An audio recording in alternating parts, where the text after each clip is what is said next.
Emma had always prided herself on being a woman of compassion. She believed in kindness, in helping those in need, in being the kind of person others could depend on. And so, when Sophia reached out to her, a voice from the past trembling over the phone asking for help, Emma didn't hesitate. "She's been through a lot," she told Daniel that evening over dinner. "The divorce was brutal. She lost her job. She has nowhere else to go." Daniel, fork midway to his lips, looked at her for a long moment. "And you want us to help her?" Emma nodded. "Just for a little while. She needs a place to stay." Her husband exhaled slowly, setting his fork down. "You trust her?" The question caught Emma off guard. Did she? She and Sophia had once been close, inseparable in their college years, but time had a way of stretching bonds until they were thin, delicate things, barely recognizable from what they once were. It had been years since they had truly spoken, yet here Sophia was, seeking refuge in Emma's home. "She's not the same person she was back then," Emma admitted. "But neither am I. People change, Daniel. It doesn't mean they don't deserve help." Daniel rubbed his jaw, the shadow of stubble rasping under his fingers. He was a practical man, not unkind but wary. It was one of the things Emma loved about him. His ability to see through facades, to question what others accepted blindly. Finally he nodded. "All right.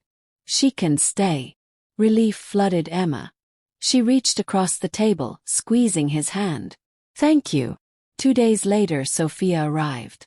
Emma had expected someone fragile, a woman shaped by misfortune, hunched under the weight of her struggles. But the woman who stepped onto their porch was nothing like the broken friend she had imagined.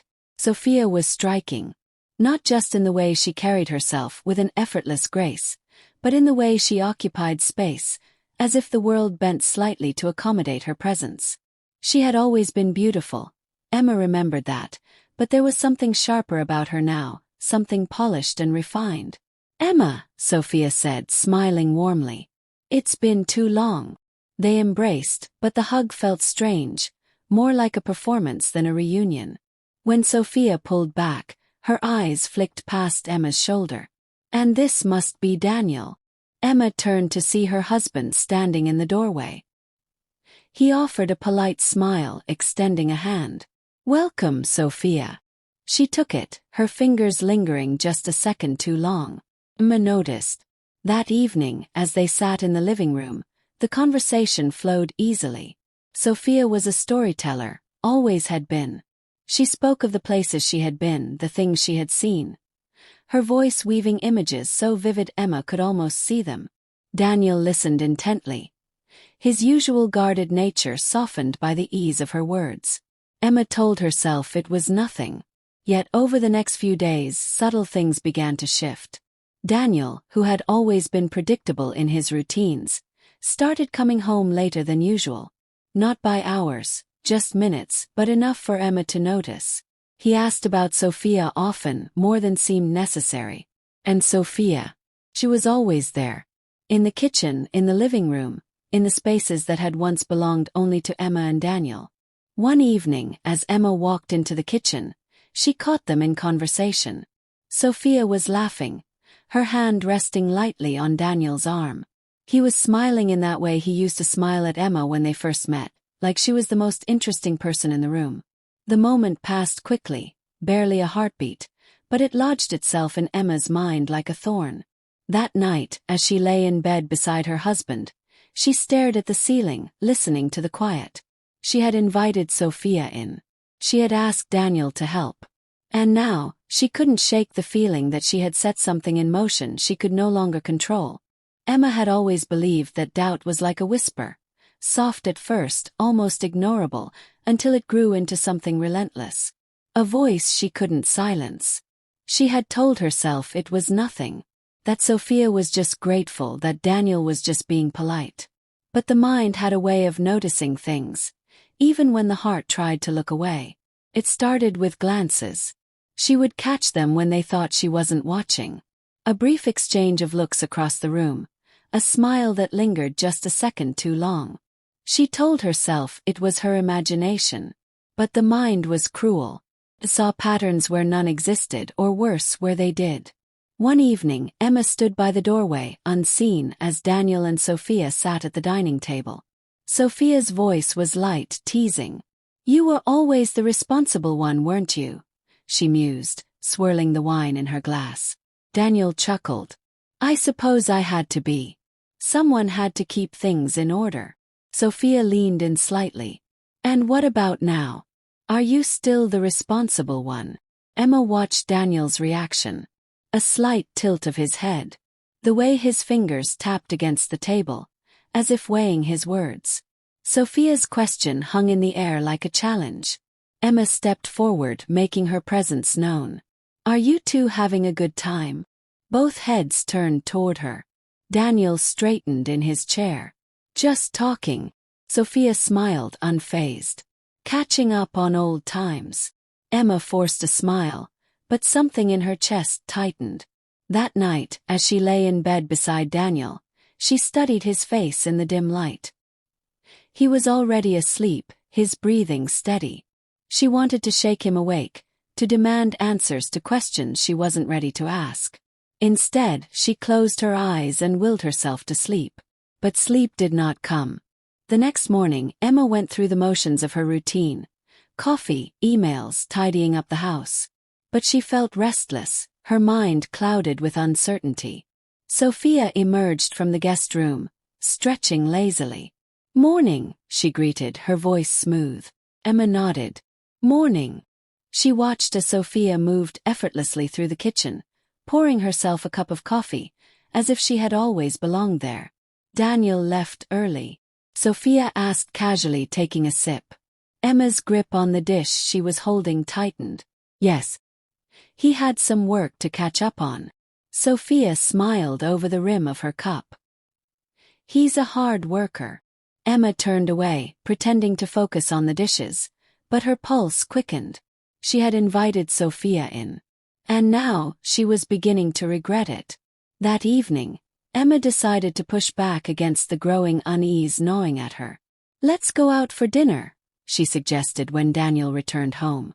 "Just the two of us." Daniel hesitated for only a moment. "Of course. That sounds nice." It was a small victory, but Emma clung to it. They went to their favorite restaurant, a quiet, intimate place they had frequented in their early years. The candlelight flickered between them, casting shadows across Daniel's face. Emma studied him as he spoke about work, about his day. He seemed like the same man she had always known, the same husband who had loved her for years. Yet, "Do you think Sophia will be all right alone?" Daniel asked suddenly. The question was innocent enough. But to Emma, it felt like a needle under her skin. She forced a smile. "I'm sure she'll manage." The rest of the evening passed in a blur. By the time they returned home, Sophia was already in the living room, curled up on the couch, a book in her lap. "You two had a nice night?" she asked, looking up. Emma hesitated. "Yes. It was lovely." Sophia's gaze flickered to Daniel, just for a moment. A glance, nothing more. But Emma saw it. She saw everything now. Emma had always believed that love, real love, was built on trust. But trust was a fragile thing. Once fractured, the pieces never quite fit the same way again. She had tried to push the doubts away, to convince herself that she was imagining things. But doubt, once rooted, only grew. It whispered in the quiet moments, in the spaces between words, in the silences that stretched a little too long. And now she couldn't ignore it. That afternoon, as she sat in the kitchen, stirring her tea absently, she heard laughter from the backyard. Daniel and Sophia. Emma set her cup down, the ceramic clinking against the saucer. Rising from her chair, she moved to the window, peering out through the sheer curtains. They stood near the garden, the late afternoon sun casting them in golden light. Daniel had his hands on his hips, grinning as Sophia gestured animatedly, her laughter ringing through the air. Something about the scene felt too easy, too familiar. A memory surfaced, years ago when she and Daniel were newly married, standing in that very spot, sharing a joke only they understood. She wrapped her arms around herself, as if the gesture could hold together the pieces that were beginning to slip. Later that evening, Emma found herself watching Sophia more closely. The way she moved through the house with an unshakable ease. The way she spoke to Daniel with a softness, a warmth that should have belonged to Emma alone. And the way Daniel responded. He wasn't distant. No, that would have been easier to accept. Instead, he was attentive. Engaged in a way he hadn't been in months. Emma felt like an outsider in her own home. That night she decided to test him. As they lay in bed, the soft hum of the night filling the space between them, she asked, "Do you think Sophia has settled in?" Daniel shifted beside her. "I think so. She seems comfortable." Comfortable. The word sat heavy in Emma's chest. She turned onto her side, watching him. "She's been leaning on you a lot." He exhaled through his nose, staring at the ceiling. "She's going through a rough time. She doesn't have anyone else." Emma hesitated before whispering, "And what about me?" Daniel's head turned slightly, his brows knitting together. "What do you mean?" She swallowed hard. "Do you ever think about us? About how things have changed?" His silence stretched for too long. Finally he said, "Emma, nothing has changed." But they both knew that wasn't true. The next day, Emma made a decision. She needed to know for certain. When Daniel left for work and Sophia retreated to her guest room, Emma moved through the house with quiet purpose. She started small, checking the kitchen, the living room, the spaces where Daniel and Sophia had spent the most time together. Nothing seemed out of place. But then, in the hallway, something caught her eye. Scarf. Draped over the back of a chair. Not hers. Not Daniel's. She picked it up, running her fingers over the soft fabric. It smelled faintly of perfume. Emma closed her eyes, inhaling slowly. Maybe it was nothing. Maybe it was everything. Either way, she had to find out. That evening, as they sat down for dinner, she watched them both carefully. Sophia was relaxed, as always, twirling her fork between her fingers. Daniel, on the other hand, seemed more tense than usual. Emma set her wine glass down deliberately. "I found something today." Daniel looked up, his brow furrowing. "What?" She turned her gaze to Sophia. "Your scarf. In the hallway." Sophia blinked, then smiled easily. "Oh, that. I must have left it there earlier." Emma held her gaze. "Funny. I don't remember seeing you wear it." The air in the room shifted. Subtle but undeniable. Daniel cleared his throat. "Emma, it's just a scarf." She didn't look at him. Instead, she kept her focus on Sophia, waiting for a flicker of something. Guilt, discomfort, anything. But Sophia simply sipped her wine, her expression unreadable. Emma clenched her hands under the table. She wasn't imagining this. She knew what she saw, what she felt, and soon she would have proof.